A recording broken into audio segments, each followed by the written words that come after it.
Binimetinib and Cetuximab in BRAF and V600E mutated colorectal cancer. Then we have first what is the BRAF and V600E mutation. It occurs in approximately 10% of patients with metastatic colorectal cancer, and with a region estimated regarding as low as 5% to as high as 21%. The mutation identifies the subtype of colorectal cancer that is poor of diagnosis. Then we have a video about this. Management of patients with this particular colorectal cancer can be difficult because of how cancer can be. We're fortunate that we now have regimens that are responses for patients. The activity that we see in patients getting treated with Binimetinib, Encoranefib, Cetuximab regimen is encouraging. And I think when we see there are patients that are respond and have improvement in their symptoms. And I think importantly, and availability for our patients. Obviously, we'll have to wait for the phase 3 study to read out, but we are encouraged that the FDA has recognized this regimen with the breakthrough designation last fall. So they'll be rapidly reviewing the data as that comes available. So for managing patients with BRAF V600, in particular with the Encoranefib, Binimetinib, Cetuximab regimen, it does require monitoring for eye toxicities. It can be with the Binimetinib a transient blurred vision after dosing that usually resolves fairly rapidly within an hour or less of the dosing.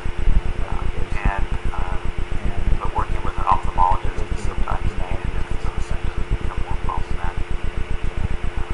Overall, the regimen is well tolerated.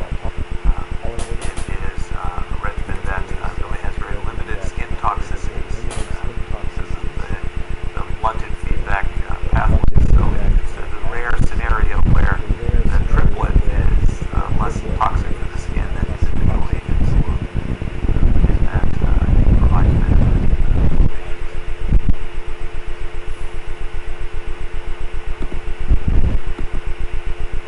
Then we have the applications in medicine.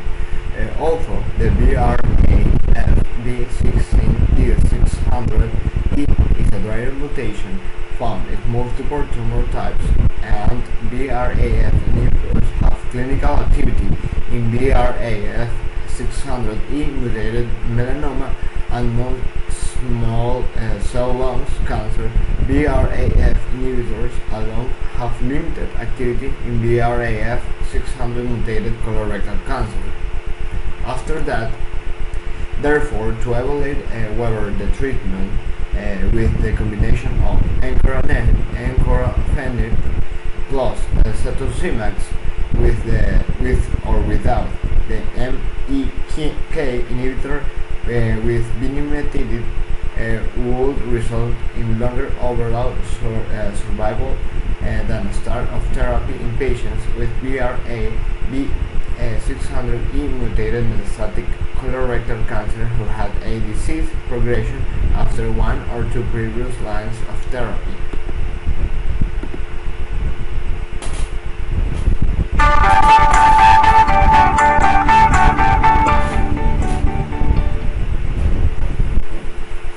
The metastatic setting has also become a hotbed for precision medicine.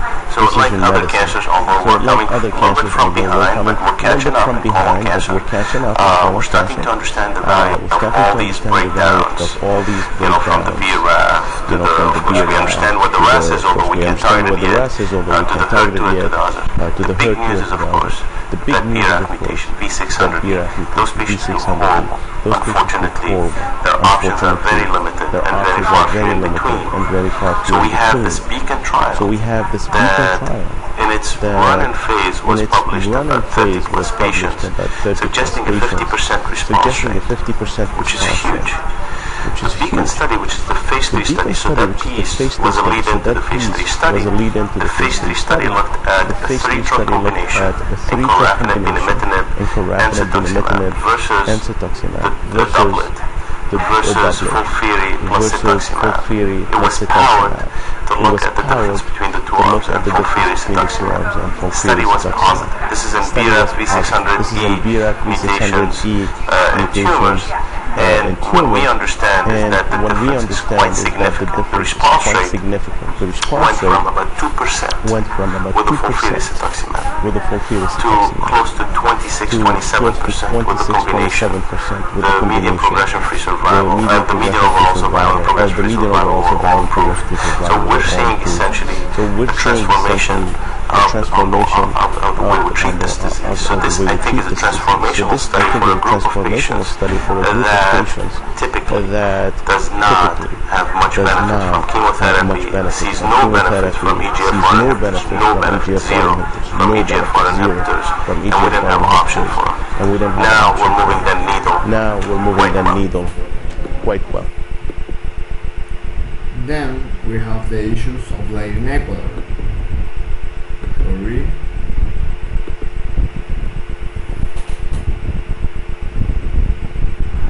Basically, the Beacon trial was designed to find new treatment options in patients with metastatic colorectal cancer that bear the BRAF V600E mutation. And we know that this accounts between 8 to 10% of the patients with advanced disease, and also we know from previous series that these patients actually have a poorer prognosis compared to the global metastatic colorectal cancer population.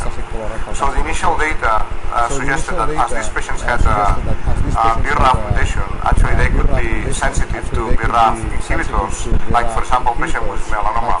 But actually with the initial data, we realized that the activity was really very low, almost inexistent. And then when trying to understand in the lab which were the mechanisms of immediate resistance to BRAF inhibitors, and we realized that there was an immediate upregulate of the epidermal growth factor receptor, EGFR. So then we went back to the clinic and we decided to do the Beacon study, that it's a randomized study in patients with metastatic colorectal cancer that have been previously pretreated and that bear the mutation B600E, BRAF B600E. So we randomized a total of 665 patients in 3 arms. One arm containing a triplet, a RAF inhibitor, Encoranefib, a MEK inhibitor, Binimetinib, and an EGFR inhibitor, Cetuximab. The second arm, the doublet, only contained a BRAF inhibitor, Encoranefib, and the EGFR inhibitor, Cetuximab. And finally, the control arm was what it was considered the standard of care, and this was either irinotecan with Cetuximab or FOLFIRI with Cetuximab. And as initially expected with preclinical and early clinical data that we had, the triplet combination did much better than the control arm. So the hazard ratio for overall survival was 0.52, translating the median survival from 5.4 months in this poor risk population to 9.0 months for patients that received the experimental treatment.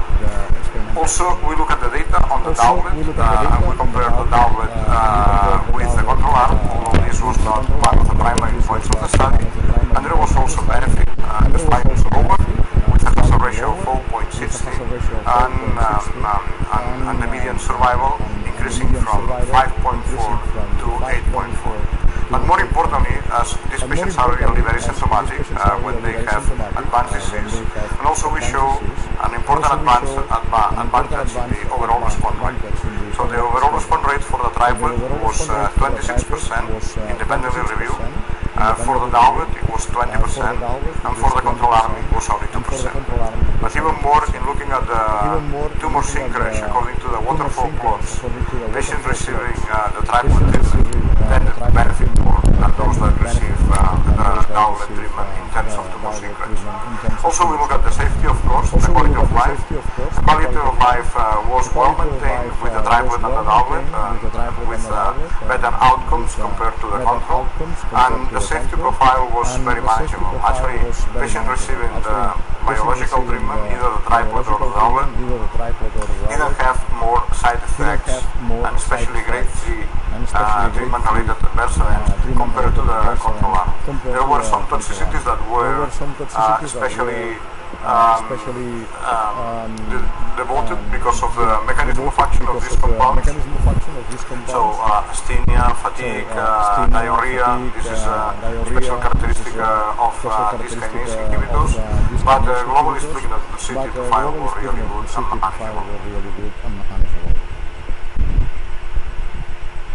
Well, for the first time in colorectal cancer, it's a group of patients that have gene addiction with BRAF V600E mutation, have a treatment that can be considered a personalized treatment because actually it's directed to aggregate this addiction with BRAF. So we think that for the first time we have personalized treatment, or in the field of precision treatment, that it's directed to one particular aberration.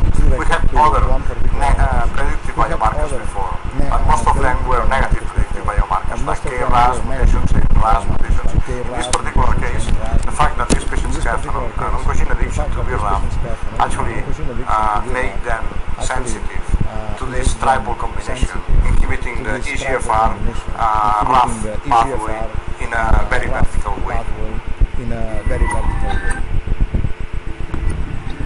Then we have the pros and cons. And here we have another video.